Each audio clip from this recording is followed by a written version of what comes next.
বিগত ৭ জুন ২০২৪ সালে ডাক অধিদপ্তর কর্তৃক আয়োজিত ইন্সপেক্টর অব পোস্ট অফিসেস এর নিয়োগ পরীক্ষার সম্পূর্ণ কোশ্চেনটি আজকে আমরা সলিউশন করব। আশা করি সবাই ভিডিওটি প্রথম থেকে শেষ পর্যন্ত ধারাবাহিকভাবে দেখবেন। পরীক্ষার পূর্ণমান ছিল ৭০ এবং সময় ছিল ৬০ মিনিট। ১ নম্বর কোশ্চেনটি হচ্ছে, এক কথায় প্রকাশ করুন। অন্তিমকাল উপস্থিত যার, মুমূর্ষু। আপনাকে কৃতার্থ মনে করেন যিনি, বা নিজেকে কৃতার্থ মনে করেন যিনি, কৃতার্থস্মন্য। ২ নম্বর কোশ্চেনটি হচ্ছে, অর্থসহ বাক্য রচনা করুন। তামার বিষ এর অর্থ হচ্ছে অর্থের কুপ্রভাব। ভূষণ্ডীর কাক এর অর্থ হচ্ছে দীর্ঘায়ু ব্যক্তি। কলির সন্ধ্যা এর অর্থ হচ্ছে দুর্দিনের সূত্রপাত হওয়া। এই অর্থগুলো আপনারা জানলে বাক্যগুলো আপনারা নিজে থেকেই লিখতে পারবেন। ৩ নম্বর কোশ্চেনটি হচ্ছে, সন্ধি বিচ্ছেদ করুন। কুসুমাস্তীর্ণ এর সন্ধি বিচ্ছেদ হচ্ছে কুসুম যোগ আস্তীর্ণ। জ্যোতির্ময় এর সন্ধি বিচ্ছেদ হচ্ছে জ্যোতি প্লাস ময়। এখানে জ্যোতি এর পরে একটা বিসর্গ চিহ্ন বসবে। উন্নতি এর সন্ধি বিচ্ছেদ হচ্ছে উৎ প্লাস নতি। তন্নি এর সন্ধি বিচ্ছেদ হচ্ছে তনু প্লাস ই, দীর্ঘ ই। ৪ নম্বর কোশ্চেনটি হচ্ছে, শুদ্ধ বানান লিখুন। অদ্যাপি এর শুদ্ধ বানান হচ্ছে অ দয় জ ফলা আকার পয় হস্যি। অশরীরী এর শুদ্ধ বানান হচ্ছে অ তালবস্য রয় দীর্ঘই রয় দীর্ঘই, দুইটাই দীর্ঘ ইকার আসবে। সাপদ সংকুল, তালব্যস্বয় বয় আকার প দ দন্তস্ব অনুস্বর কয়ের হস্যু ল, সাপদ সংকুল। অনুদিত, এখানে রস্যুকার আছে, এখানে হবে দীর্ঘ উকার। অ দন্তান্বয় দীর্ঘ ইকার দয় হস্যি ত, অনুদিত। ৫ নম্বর কোশ্চেনটি হচ্ছে, সংক্ষিপ্ত উত্তর প্রদান করুন। বাংলা সাহিত্যের ইতিহাসে প্রাচীন যুগ কোনটি? বাংলা সাহিত্যের ইতিহাসে প্রাচীন যুগ হচ্ছে ৬৫০ থেকে ১২০০ খ্রিস্টাব্দ। রামায়ণ অনুবাদক প্রথম মহিলা কবিকে? রামায়ণ অনুবাদক প্রথম মহিলা কবি হচ্ছে চন্দ্রাবতী। চণ্ডীমঙ্গল কাব্য কার রচনা? মুকুন্দরাম চক্রবর্তীর রচনা। আরাকান রাজসভার প্রথম বাঙালি কবিকে? দৌলত কাজী হচ্ছেন আরাকান রাজসভার প্রথম বাঙালি কবি। ৬ নম্বর কোশ্চেনটি হচ্ছে, make sentence with the following phrases, অর্থাৎ যে ফ্রেজগুলো দেওয়া আছে সেগুলো দিয়ে সেন্টেন্স তৈরি করতে হবে। টার্ন ডাউন, টার্ন ডাউন শব্দের অর্থ হচ্ছে প্রত্যাখ্যান করা।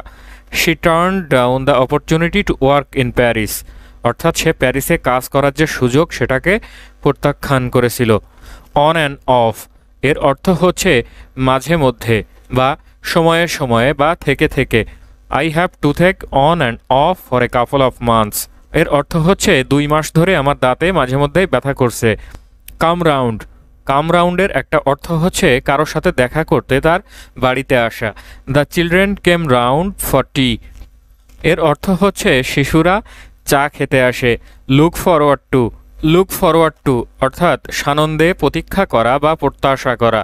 I am really looking forward to my holiday, অর্থাৎ আমি ছুটির দিনের জন্য সানন্দে প্রতীক্ষা করি বা প্রত্যাশা করে থাকি। ৭ নম্বর কোশ্চেনটি হচ্ছে, fill in the blanks with a suitable word, অর্থাৎ সুইটেবল ওয়ার্ড দিয়ে এই শূন্যস্থানগুলো পূরণ করতে হবে। Many a little makes a mickle, অর্থাৎ বিন্দু বিন্দু থেকেই সিন্ধুর সৃষ্টি হয়। Brevity is the soul of wit এর অর্থ হচ্ছে মানিকের খানিক ভালো। A stitch in time dash 9, a stitch in time saves 9, অর্থাৎ সময়ের 1 ফোড় অসময়ের 10 ফোড়। The girl takes dash her mother, the girl takes after her mother, অর্থাৎ মেয়েটি তার মায়ের দেখাশোনা করে। The matter should be look dash immediately, the matter should be looked into immediately. Look into মানে হচ্ছে পর্যবেক্ষণ করা বা তদন্ত করা, অর্থাৎ বিষয়টি নিয়ে ইমিডিয়েটলি তদন্ত করা উচিত। ৮ নম্বর কোশ্চেনটি হচ্ছে, কারেক্ট দ্য ফলোয়িং সেন্টেন্সেস, অর্থাৎ যে সেন্টেন্সগুলো থাকবে তার কারেক্ট ফর্ম লিখতে হবে। He talks as if he knows everything, এখানে এই ভার্ব নোজ এর পরিবর্তে হবে knew. He talks as if he knew everything এর অর্থ হচ্ছে সে এমনভাবে কথা বলে যেন সে সব জানে। The girl is junior than my sister, এখানে হবে দ্যানের পরিবর্তে to. The girl is junior to my sister, অর্থাৎ মেয়েটি আমার বোনের থেকে ছোট। There was no place for doubt, এখানে প্লেসের পরিবর্তে হবে there was no room for doubt, অর্থাৎ এখানে সন্দেহের কোনো অবকাশ নেই বা সন্দেহের কোনো জায়গা নেই।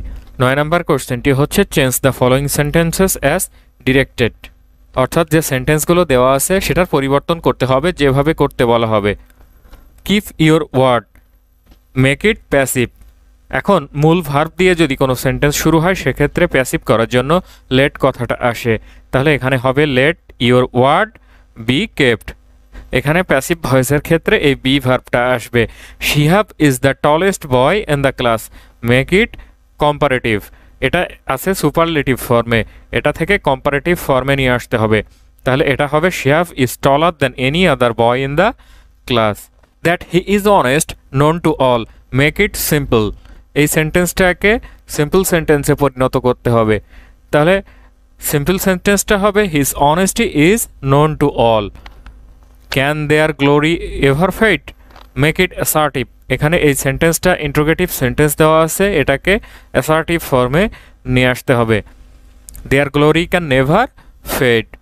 The boy was diligent so the teacher praised him, make it simple. এর সিম্পল ফর্ম হচ্ছে the teacher praised the diligent boy. 10 নম্বর কোশ্চেনটি হচ্ছে ট্রান্সলেট ইন্টু ইংলিশ, অর্থাৎ ইংরেজিতে অনুবাদ করতে হবে। এখানে একটা প্যারাগ্রাফ দেওয়া আছে, এটার ইংরেজি অনুবাদ করে দেখাতে হবে। দিনটি ছিল 1971 সালের 16ই ডিসেম্বর। The day was 16th December 1971। এই দিনে পাকিস্তানি সৈন্যবাহিনী অস্ত্র সমর্পণ করেছিল। Pakistan army surrendered on this day. স্মরণীয় দিন হিসাবে ইতিহাসে এই দিনটি লিপিবদ্ধ থাকবে। This day will be recorded as a memorable day. 9 মাসের সংগ্রামে 7.5 কোটি বাঙালি স্বাধীনতা অর্জন করেছিল। 7.5 crore Bengalese gained independence in 9 months of struggle. এর জন্য যে ব্যক্তি সর্বোচ্চ কৃতিত্বের দাবিদার তিনি হলেন জাতির পিতা Bangabandhu Sheikh Mujibur Rahman. The person who deserves the highest credit for this is the father of the nation Bangabandhu Sheikh Mujibur Rahman. 64 kilogram বালি ও পাথরের টুকরার মিশ্রণে বালির পরিমাণ 25%।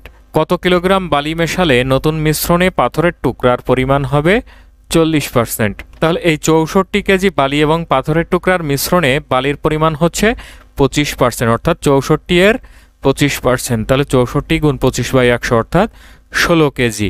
64 কেজিতে 16 কেজি হচ্ছে বালি। তাহলে পাথর আছে 64 - 16 অর্থাৎ 48 কেজি পাথর। এখন এই মিশ্রণে আমাদের বালি মিশাতে হবে। তাহলে পাথরের টুকরার পরিমাণ হবে 40% এবং সেখানে বালির পরিমাণ হবে 60%। তাহলে এই অনুপাতে 16 কেজি হচ্ছে বালি এবং 48 কেজি পাথর। আমরা ধরে নিলাম যে ক কেজি বালি মেশাতে হবে। তাহলে নতুন যে অনুপাতটা হবে সেটা হবে 16 + ক / 48। এবং এই ক কেজি বালি মেশানোর পর যে অনুপাতটা পাবো সেটা হচ্ছে এই পাথরের টুকরা 40% এবং বালি হচ্ছে 60%। তাহলে এই দুইটা অনুপাতই হবে সমান। তাহলে এটাকে কাটাকাটি করলে থাকে 3/2। এখানে একটা মাত্র ভেরিয়েবল আছে ক, এখান থেকে এটাকে ক্যালকুলেশন করলে আমরা এই ক এর পরিমাণ পাবো 56 কেজি।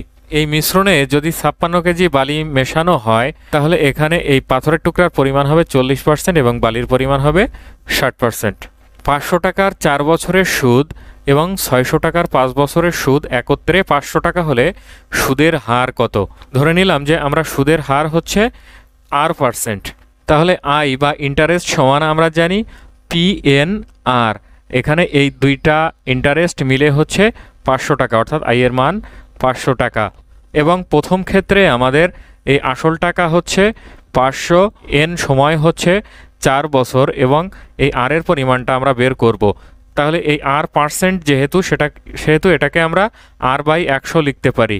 এবং দ্বিতীয় ক্ষেত্রেও ঠিক একইভাবে এই আসল হচ্ছে 600 টাকা এবং সময় হচ্ছে n এর মান 5 বছর এবং r যেহেতু পার্সেন্টে আছে তাহলে এটাকে আমরা 100 দ্বারা ভাগ করে লিখতে পারি। তাহলে এখানে আমাদের সমীকরণটা থাকলো এই অংশটা। তাহলে এখান থেকে কাটাকাটি করলে আমরা পাই 20r + 30r = 500। এখান থেকে আমরা r এর ভ্যালু বা এই সুদের হারটা পেয়ে যাব। তাহলে এই r সমান হচ্ছে 500/50 অর্থাৎ 10% হচ্ছে সুদের হার। একটি ত্রিভুজের কোণগুলোর অনুপাত 1:1:2 হলে ত্রিভুজটি কোন ধরনের ত্রিভুজ? আমরা ধরে নিলাম যে ত্রিভুজটির 3টি কোণ হচ্ছে x, x এবং 2x। তাহলে এই ত্রিভুজের এই 3 কোণের সমষ্টি হচ্ছে 180 degree. x + x + 2x = 180 degree. এখান থেকে আমরা x এর মান পাবো 45 ডিগ্রি। তাহলে এই এক্স এর মান অর্থাৎ প্রথম কোণটি 45 ডিগ্রি, দ্বিতীয় কোণটির মানও এক্স, তাহলে এটাও 45 ডিগ্রি, এবং তৃতীয় কোণটি হচ্ছে 2x অর্থাৎ 2 × 45 90 ডিগ্রি। এখানে এই ত্রিভুজের দুইটা কোণ সমান, প্রথম কোণ 45 ডিগ্রি, দ্বিতীয় কোণও 45 ডিগ্রি, এই দুইটা কোণ সমান। তাহলে এই ত্রিভুজটি হচ্ছে সমদ্বিবাহু ত্রিভুজ। আমরা জানি যে সমদ্বিবাহু ত্রিভুজের বাহু দুইটি সমান হওয়ায় কোণ দুটিও সমান হয়, এবং এর সাথে সাথে আরও একটি কোণ হচ্ছে 90 ডিগ্রি। তাহলে এটা 90 ডিগ্রির কারণে আবার সমকোণী ত্রিভুজ। তাহলে এটাকে আমরা একসাথে বলতে পারি যে এটা সমকোণী সমদ্বিবাহু ত্রিভুজ বা সমদ্বিবাহু সমকোণী ত্রিভুজ। √x + 1/√x সমান a হলে x² + 1/x² এর মান কত? তাহলে এখানে একটা মান দেওয়া আছে √x + 1/√x সমান a, এবং এই প্রদত্ত রাশি হচ্ছে x² + 1/x²। এটাকে আমরা a² + b² এর সূত্রে ফেলতে পারি। তাহলে a² + b² সমান আমরা জানি a + b² - 2ab। সেই অনুযায়ী এখানে হবে x + 1/x তার হোল স্কোয়ার - 2 × x × 1/x। এখানে x × 1/x কাটা যায়, শুধুমাত্র থাকে x + 1/x তার হোল স্কোয়ার - 2।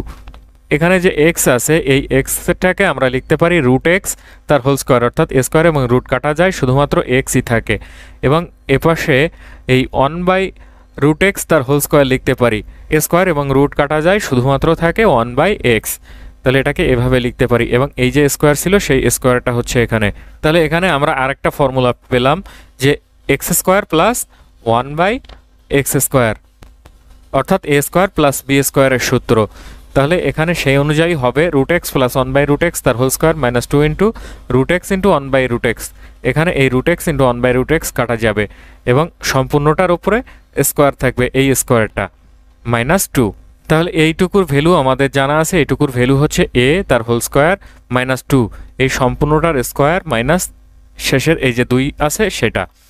তাহলে এখানে হবে a² - 2 তার হোল স্কোয়ার -2। তাহলে এই অংশটুকুকে আমরা a - b তার হোল স্কোয়ারে ফেলতে পারি। তাহলে a² - 2ab + b² অর্থাৎ a² তার হোল স্কোয়ার -2 × a হচ্ছে a² × b হচ্ছে 2 প্লাস b² অর্থাৎ 2 তার স্কোয়ার -2। তাহলে এটাকে ক্যালকুলেশন করলে হবে a⁴ - 2a² + 2a² অর্থাৎ 4 - 2। তাহলে 4 থেকে 2 বিয়োগ করলে থাকে 2, অর্থাৎ a⁴ - 2a² + 2। 15 নম্বরের সাধারণ জ্ঞান থেকে বেশ কয়েকটি কোশ্চেন এসেছিল।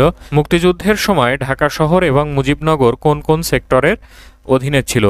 মুক্তিযুদ্ধের সময় ঢাকা ছিল 2 নম্বর সেক্টরের অধীনে এবং মুজিবনগর ছিল 8 নম্বর সেক্টরের অধীনে। অসমাপ্ত আত্মজীবনী গ্রন্থের লেখকের নাম লিখুন। গ্রন্থটি ইংরেজি সংস্করণের নাম কি? অসমাপ্ত আত্মজীবনী গ্রন্থের লেখক হচ্ছেন বঙ্গবন্ধু শেখ মুজিবুর রহমান, এবং গ্রন্থটির ইংরেজি সংস্করণের নাম হচ্ছে দ্য আনফিনিশড মেমোরিজ। বাংলাদেশের প্রথম ডাকটিকিটের ডিজাইনার কে ছিলেন? সে সময়ে তিনি কত ধরনের ডাকটিকিটের ডিজাইন করেন? বাংলাদেশের প্রথম ডাকটিকিটের ডিজাইনার ছিলেন বিমান মল্লিক, তিনি 8টি ডাকটিকিটের ডিজাইন করেন। স্পার্সো এর পূর্ণরূপ লিখুন। বাংলাদেশে আঘাত হানা সর্বশেষ ঘূর্ণিঝড়ের নাম কি? স্পার্সো এর পূর্ণরূপ হচ্ছে space research and remote sensing organization. বাংলাদেশে আঘাত হানা সর্বশেষ ঘূর্ণিঝড়ের নাম হচ্ছে রেমাল। 5 জুন এবং 16 ডিসেম্বর কী দিবস লিখুন। 5 জুন হচ্ছে বিশ্ব পরিবেশ দিবস এবং 16 ডিসেম্বর হচ্ছে মহান বিজয় দিবস। ইন্টারপোল প্রতিষ্ঠিত হয় কবে? এর সদর দপ্তর কোন দেশে অবস্থিত? ইন্টারপোল প্রতিষ্ঠিত হয় 7 সেপ্টেম্বর 1923 সালে এবং এর সদর দপ্তর হচ্ছে ফ্রান্সের লিওতে। বাংলাদেশ কবে জাতিসংঘের সদস্য পদ লাভ করে? বাংলাদেশ 17 সেপ্টেম্বর 1974 সালে জাতিসংঘের সদস্য পদ লাভ করে। নোবেলজয়ী প্রথম নারী কে ছিলেন? নোবেলজয়ী প্রথম নারী ছিলেন মেরি কুরি। 1903 সালে তিনি এ পুরস্কার লাভ করেন। পৃথিবীর বৃহত্তম রেইন ফরেস্ট কোনটি এবং তা কোন মহাদেশে অবস্থিত? আমাজন রেইন ফরেস্ট হচ্ছে পৃথিবীর বৃহত্তম রেইন ফরেস্ট, এটি দক্ষিণ আমেরিকা মহাদেশে অবস্থিত। মার্কিন যুক্তরাষ্ট্রের সর্বশেষ প্রাক্তন প্রেসিডেন্টের নাম কি? মার্কিন যুক্তরাষ্ট্রের সর্বশেষ প্রাক্তন প্রেসিডেন্টের নাম হচ্ছে ডোনাল্ড ট্রাম্প। পূর্ণরূপ লিখুন। AIMICR। AI হচ্ছে আর্টিফিশিয়াল ইন্টেলিজেন্স। MICR এর পূর্ণরূপ হচ্ছে ম্যাগনেটিক ইঙ্ক ক্যারেক্টার রিকগনিশন। আকাশে রংধনু সৃষ্টিতে প্রিজমের মতো কাজ করে কোনটি? বৃষ্টির পানির কণা রংধনু সৃষ্টির সময় প্রিজমের মতো কাজ করে।